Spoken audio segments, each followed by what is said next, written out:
is a painting that I did when I heard on the news that the Inuit were starting to see insects for the first time way up north.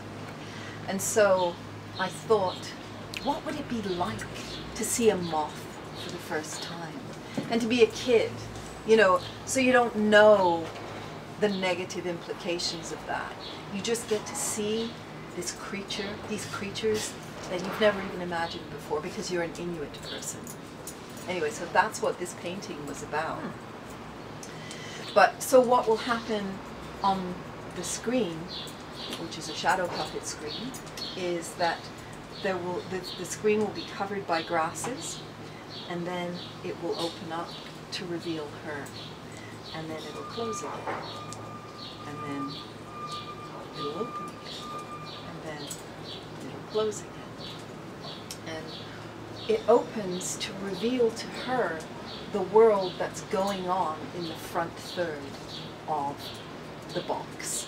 And what's going on in the front third of the box is activities of all kinds of imaginary and possibly real creatures. I don't necessarily want to draw the line between the two. And they will be moving, some more than others, animated by the fact that they are either using wind from a fan, or they are connected to strings which are connected to fans that are behind the screen. These fans will have the blades taken away, but their baskets remaining, and so the strings that are animating the various elements in front of the screen are connected to the baskets of the fans. The fans are rotating. As the fans rotate, the strings pull the objects. And so it's a very simple way of automating things. I'm going to use pulleys with rocks attached. I'm not interested necessarily in concealing all of the mechanisms. I'm interested in the idea that when you watch a marionette puppet show, you see the strings, but you don't acknowledge the strings, you don't clock the strings. And so why not see the mechanisms? I think that's part of the coolness. Possible, that adds another layer. And I really like that idea. I love wind chimes, for example. And wind chimes are wind driven. Yeah. The things in the box have to be either wind driven or animated by strings. So one of the things that I want to have in the front of the box is a fan with the blades. But the fan with the blades will actually be concealed behind some sort of attractive ornamental aspect in the front, on the front of which there's another opportunity to have a little animated thing. But anyway, the fan may have something, a cousin of a windsock, one or more attached to it. Also, these little airfish, which are on a wire tree, and they're mirrored mylar. So that will be going on, activating part of the space. There will also be, well, you can see the action of pulleys here, because I'm just thinking, this is just still the brainstorming phase. There'll be pulleys that you can see. They'll have these rocks attached to them, so there'll be various sizes of rocks going up and down at various rates in the front of the box. There will be steady light coming through the screen. From the back. From behind, because this is a shadow puppet situation. So her face will actually be transparent painted. And the screen itself will be, I think, probably painted with beeswax and then scraped, because that makes paper translucent. It also makes it extremely resilient. Beeswax has been used traditionally as a preservative for a really long time. You know, mummies have beeswax stuffed up their noses and so on. Yes, and I like the idea of using those materials that people don't necessarily know are being used, but I know they're being used. I think this piece is going to be kind of like a magic spell for parquet. Yes. And it's just a magic spell of creativity and positivity, and it's going to be launched on May the 1st, that significant moment of beginning in the cycle of nature. You know, at the end of a long winter, here we are, May the 1st. It's so exciting. So what else can I tell you? So the light behind the screen will be constant. And there are actually 2 screens that have to be present in order for this to work. These puppets, she may smile, she may open her mouth, she might not, she might just appear, but these grasses will move, and they will in fact be attached to strings which themselves are connected to the baskets of the fans that are concealed. We don't want everybody to see everything, just enough for it to be romantically technical, you know. So in order for it to be possible for the puppets to move on the screen, there actually has to be a second screen that's made out of cloth pressed up against the first one, through which the strings pass. Oh, that makes so sense. you can move things any way you want, because you have a string going in one direction and then a string going in the other direction. When the fan moves, the strings move. This almost seems like those, you know, the Victorian things where everything was very delicate and all moved. Automatons. Yeah, an automaton. I've been looking at automatons. Those are so exciting. They are, but you know, I think, and anything goes. I've looked at a lot of movies of automatons and automaton mechanisms in the last week or so, but I'm trying to keep it a little low key. Absolutely. I like to. And whirligigs. I saw this actually, 6 fantastic whirligigs. I was like, that's amazing. But it's cool because if you have it in a box too, it's very like savable. Like essentially, you will have this Imaginarium, and it's very savable to do other things with. That's one of the things. The box will be collapsible. I want to say just right off the bat, I just got approached to actually curate another space in the East End that's opening up. So I'm already. They're actually still in renovation periods right now, but they said that they have 4 large spaces, including a window space. It's actually, I used to go to this Tuna's Herbal in the East End at Broadview and Danforth area. I don't know if you know it, but they bought that. Anyway, it's actually a really cool old storefront space too. And I just got a call about that. So I'm just Very cool. putting that in your thinking space for down the road, but that could be an interesting thing. Well, the Imaginarium, the box is the Imaginarium. This piece is Imaginarium Mothgirl. Yeah. So the box itself is infinitely adaptable. It's a theater. And once it's figured out, then we can play. And I think you mentioned in your first email too, this is so filmable. Yes. Like I could make just an independent short that's like about Moth Girl. That's a narrative about Moth Girl. Yeah. Ooh. So perhaps we should, I really dig this. I could definitely see doing several of these with you, and then we could also have a series of little short films about the story. Wouldn't that be great? And it ties into my other work, which is to do with energy and the invisible, and the magic of the invisible, and the idea that the soul has a form, and that the world is full of things that we cannot see, but that doesn't necessarily mean that it's not there. I like the idea that this bridges from the things that are invisible that I'm playing with in my glass work, and this is just totally visible. This is just what you see is what you get, and then you can play with it. And because the pieces move, there's an active narrative. You don't have to work too hard to get something out of this. So it hopefully will be active for anyone who looks at it. Anyway, I know, right? Could be really lots of fun. So yeah, back to the light. The light behind the screen is steady. The light in front of the screen is activated by being light that is directed over a bowl of water. And so the bowl of water is under this fan, somewhere near this fan, is probably going to be a wide dished bowl that will reach as far across the base of the piece as it can. So there'll be a body of water, because water is really important. Yeah. Air and water. Probably need to have some plants as well. Anyway, we'll take it. We'll figure it out. Have all of the elements. One of the things that's interesting, if you use water, because there is so much sun there, you'll have to schedule times to go and refill the water because it'll evaporate. Mm-hmm. So there can be like a couple of little mini ceremonies in the month. Do you know what I mean? Because you'll have to do that. Yeah. So we might as well make a ceremony of it. Yeah, yeah. So the light will be projected onto the water. The water is moving because the wind is blowing on it, and so the light in the front of the box will be that water shimmer light.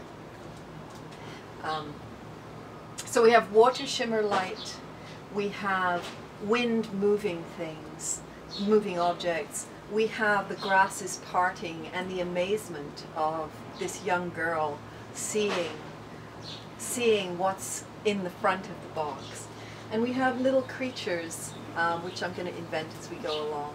Maybe a few moths, obviously, because she's the moth girl. They'll be appearing, they'll be sort of doing their thing, and they'll be moving in arcs that relate to the arcs of the 3 fans that are backstage. And there will be holes drilled.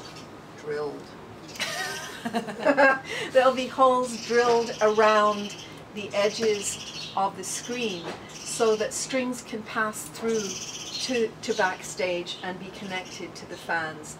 And the 3 fans that are backstage, which as I said have no blades on them, are all going to be moving at different times. So there will be 3 different possible arcs. I like that. That's going to feel very natural, but like I guess not being all 3 not being the same rhythm would really be. Yeah, the symmetry will be natural. Yeah, it's very. Yeah. Okay. So what else can I say? The sign that you had mentioned. The sign. I was going to the sign next. Yeah. Okay. So we were discussing the window itself, and I had ridden past a couple of days ago, thinking I would just sort of peer in and see what was there. And as I was doing that, I realized that there was no immediate access to the street. It's very difficult to know that anything's going on there unless you're going there on purpose. So how do you resolve the problem of street view being a hook? You don't want to just have your friends in the art world coming to make the trek down to look at your piece, right? And we're so close to Queen. Like it's only literally like, 20 feet away. And this is a family-friendly piece. Yeah. So how do you draw people in? Well, the thought that I had, which was really straightforward, was that we create, or perhaps the gallery installs, an old-fashioned shop sign that hangs above the window and introduces us to the idea of what's going on in the window. And so I'm going to design some ideas for that. I'm going to look at a whole bunch of very old-fashioned, I'm going to research basically. I'm going to research some shop signs. But I want to have for my piece a shop sign. Whether or not it ends up being permanent, I know I want it to be there. And the shop sign is going to be essentially, it's going to say Imaginarium, Moth Girl, and that will be standard. Whatever I do in the future for the Imaginarium, I think I'll design a standard piece that says Imaginarium, and then I'll have the title underneath it. And then artwork, in this case, will be a Victorian engraving. These are copyright free. Oh, nice. So you can use them for whatever your purposes are, if you want to. I have a page or 2. There's nothing under there. I have a page or 2 of possibilities, and the 2 moths that I was thinking might be appropriate are this one, and you got to watch detail from a distance, right? You've got to have really fairly bold black and white. So simplification is a possibility for this one, because you can see it. That was actually the one that I was drawn to first. Yeah. Yeah. It looks like eyes almost. It does, but the key is when I pull this back, you can still see it, and it doesn't matter that there's not a lot of detail. Also, importantly, it fits the width of this, and I want this to be harmonically proportioned. So, nice. So the dimensions are 1 to 1.6.4, which is the golden section. Everything that I do has an underlying awareness of harmonic proportions in it. So I'm always thinking in the back of my mind about the Fibonacci series and about the harmonic proportions of the golden section, about the stupid American proportions of 8.5 by 11 paper, which is not harmonic proportion. Just saying. That's funny. I know about this from, I actually watched some documentaries on the proportions, and I think, because I was never aware of it, but I also never liked this size of paper. I'm always like cutting it and stuff. So I think there's just something inherent that's interesting. The desire is to actually make it this wide, I find, and that takes it to root 2, and paper sizes, standard paper sizes, DIN, D-I-N, in Europe are, they start, well, they're root 2. Root 2 is a harmonic proportion to 1 to 1.4. So anyway, you know, that's a blah. I'm not really a mathematical person. I don't think about numbers all the time.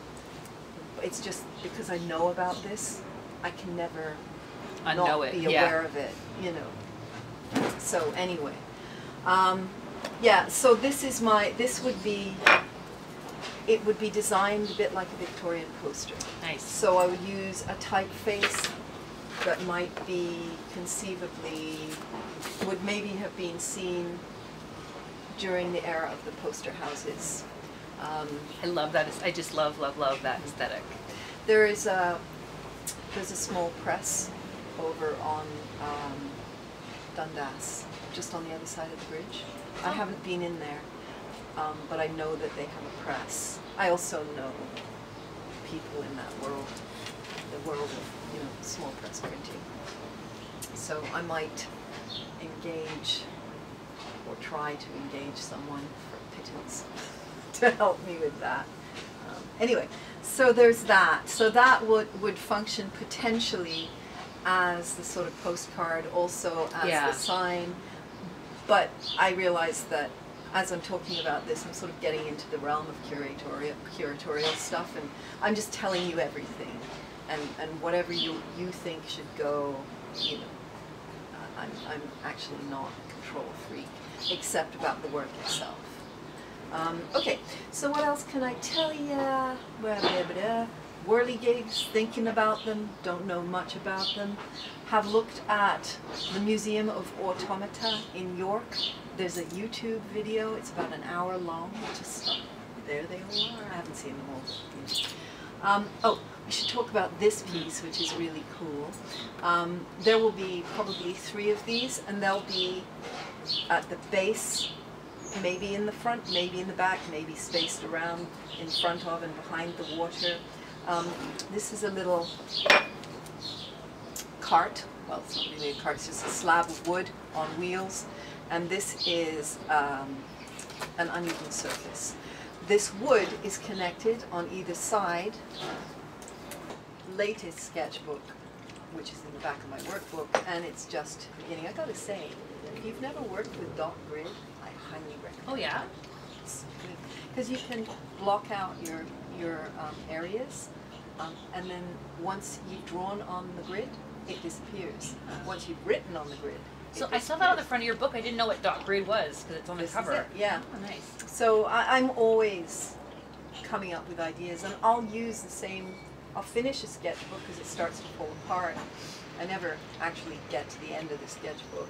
I have to stop after it's been glued together a few times, and then my ideas get used in pieces. So these are in process. And I'm starting to think maybe I should make some bigger pieces that are actually based on these pages. But this is my most fun one. It's the world. And then what I want to do is superimpose a drawing of this guy falling onto the world with his shadow on it. You know, careful. Nice. I love your book so much. I guess because I'm so in love with process. Do you know what I mean? So these are like this ongoing. So this is my most recent sketchbook, and I should say it's not the only one. I am quite careful with what I put in this sketchbook. I have other sketchbooks that are more rough and ready, and you know, they're the secret ones that I don't necessarily show anyone because there's like, oops, that's a really badly drawn here, and stuff like that. This is my sketchbook before this one that I refer to a lot. And this one is more of a treat than this one. It's, you can see it's sort of been stuck together, and you can see why I had to stop using it. This is, I feel like I should maybe go close on this part because so that I can actually see it more on the camera. Maybe this will be my chance to go in. Do you want to film as I talk? Yeah, I do. And maybe what I'll do. Actively film? Yes. Okay. So I'm just gonna roll in close up. Okay. So this is a sketchbook, my last sketchbook. I worked on it for several years, and I always hyperuse sketchbooks, and I always keep tracings. I use a lot of tracings as part of my process. Keep things in them, you know. Okay, am I in the right place? Yes, in the right place. Perfect. So it starts out as just a sort of normal, mundane, I don't know if I really want you to see this stuff kind of a sketchbook. This was my trip to New York, and it rained. Yeah, and then this was actually a guy's home, and it was beautifully packed. And I was riding my bike along by the library, Kensington Market Library. I stopped and I started drawing this, and there was nobody there. And then this guy comes along and he's like, "Hey, buddy, that's my house." And I was like, "I'm so sorry. I didn't realize that I was intruding on his personal space." But he was really rude to me. I was going to give him money, and then I was like, "No, you don't get to abuse me, because I really didn't know. I'm willing to apologize. I'm willing to give you money, but don't abuse me."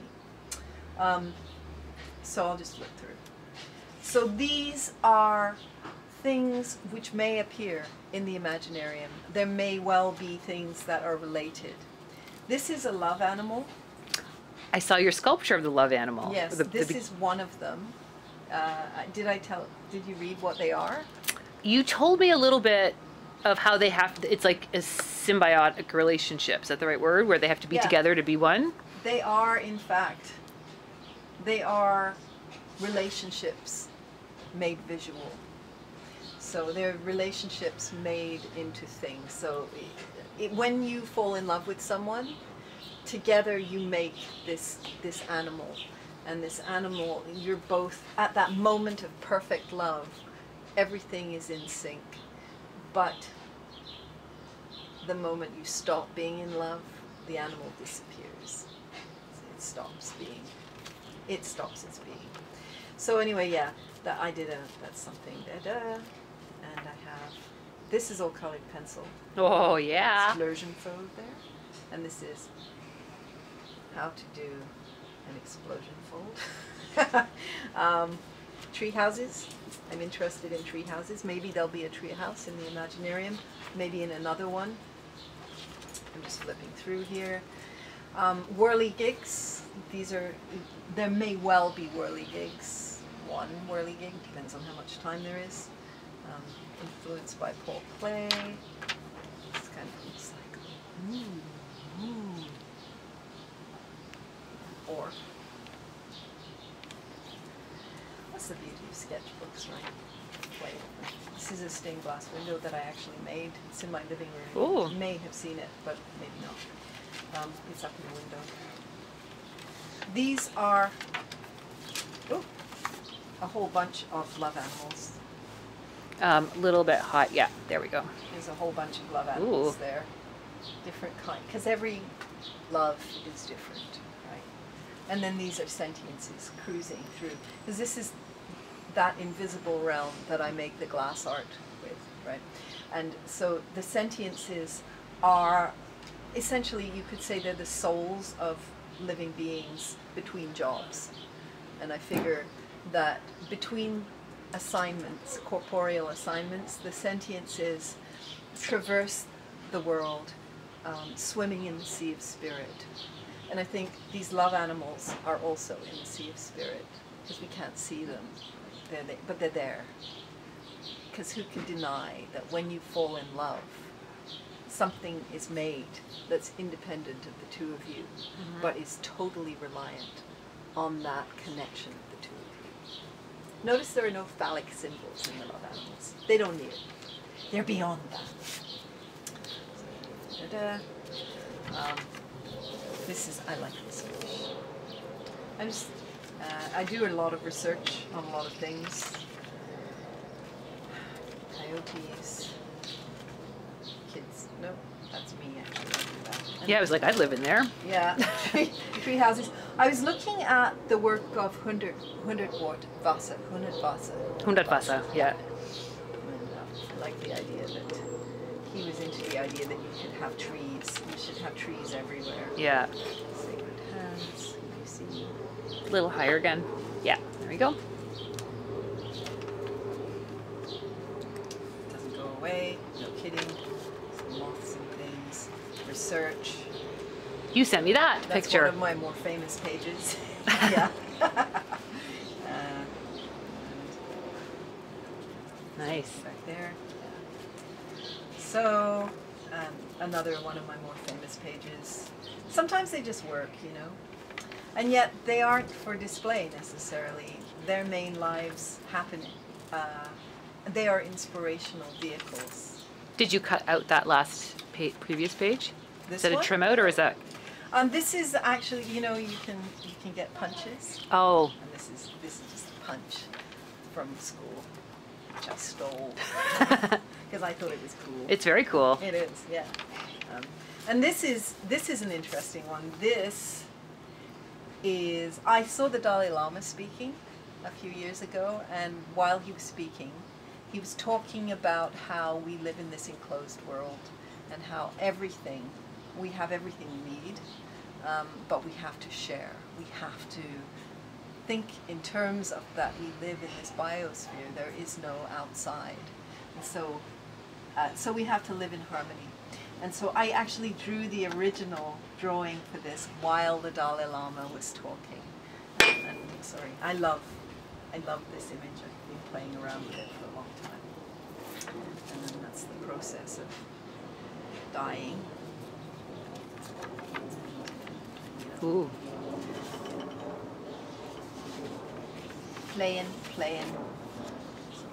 Some masks that I feel like when I look into someone's process, I understand the contents of their mind. Like I just kind of Yeah. love it because I Yeah. feel like I know or get a sense of what your imagination, what your personal imaginary is like. Yeah. And then there's a tree, which is actually based on a painting. Well, it became a painting. So there you go. That is my Nice. last great sketchbook. Woohoo. And there are actually like 36 of them. Most of them aren't that good. There I will.